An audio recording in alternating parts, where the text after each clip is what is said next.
Hello, my name is Jane Cleland Wong. I'm a professor of computer science and engineering at the University of Notre Dame. And in this short video, I'm going to provide a sneak preview of Drone Response MVP 2.0.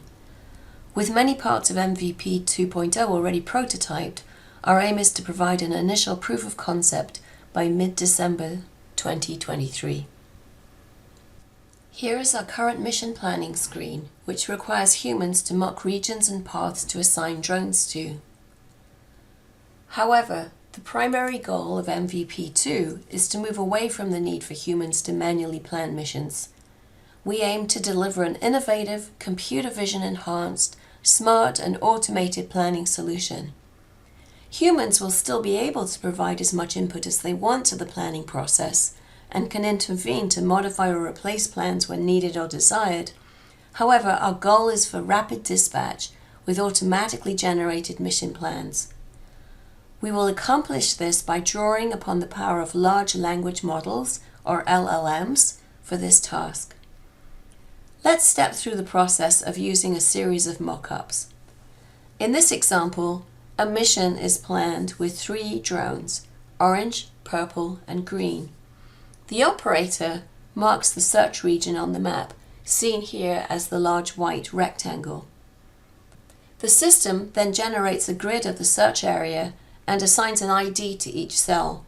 We use letters for rows and numbers for columns to make this easily readable by humans, drones, and the LLMs that will generate the mission plan. At the very start of the mission, 1 or more drones are dispatched at just under 400 feet to survey the area.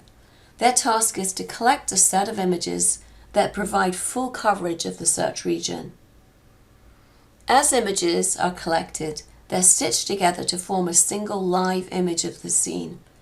This is often necessary as satellite images become outdated and they don't include volatile scene elements such as vehicles and people. Notice that one small snippet of the satellite map, bordered here in red, has already been replaced. And here is a larger view of that snippet composed from several different images.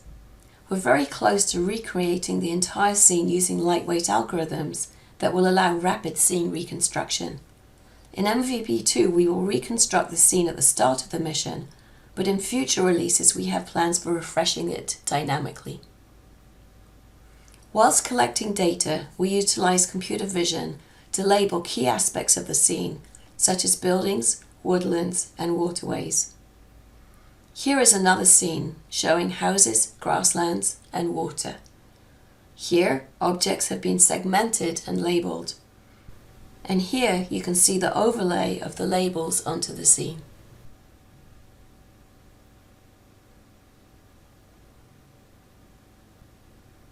Next, we tag each cell with the detected features. In this view, we've used colors to show whether a cell includes forestry or water, but in reality, a cell can be tagged with more than one tag. Our next task is to collect the data needed to describe the mission to the LLM in order to prompt it to plan a mission. We include mission goals, features from the scene, drone capabilities, and environmental information. For example, a mission goal might be to find a lost 3-year-old, and a strategy to search the waterways first. Strategies will be elicited from emergency responders, stored in a database, and retrieved automatically for each mission plan. We then utilize all of the collected data to generate a prompt. We've already experimented with various sequences of prompts and generated successful mission plans. We're currently refining the prompts to ensure consistent performance and well-structured outputs. As described in some detail in our MVP1 video, each drone receives a JSON specification at the start of a mission and then utilizes this to configure itself. However, generative models can make mistakes. Even one curly brace out of place would create a problem for a mission specification. Therefore, we prompt the LLM for a plan rather than a specific specification, and we then take that plan and use it to generate a correctly formatted mission specification for each of the drones involved in the mission.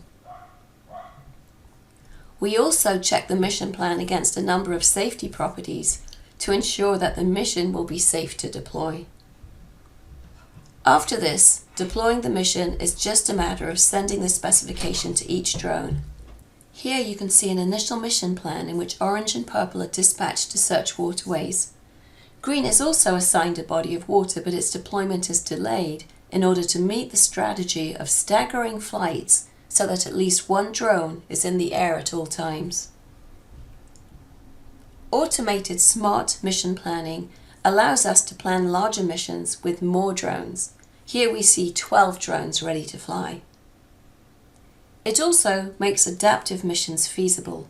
Not only can we plan and deploy a mission, but as the mission status changes or environmental conditions change, we can dynamically replan and direct drones to adapt their tasks even during flight. This is not without challenges. As described in our MVP1 video, the drone response ecosystem includes a front end, a set of microservices, and multiple drones, all of which are connected by a message broker. To implement the Smart Mission Planner, we're making modifications to the GUI.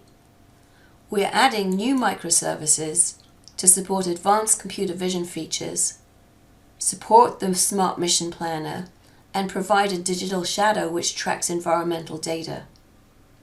Last but not least, as part of MVP3, we are updating our onboard state machine behavior to support the adaptive behavior that's needed for dynamically replanning a mission. MVP2 will be released as a proof of concept pilot by mid-December 2023. Please feel free to contact Bill Ray or Jane Cleland Wong for further information. Thank you.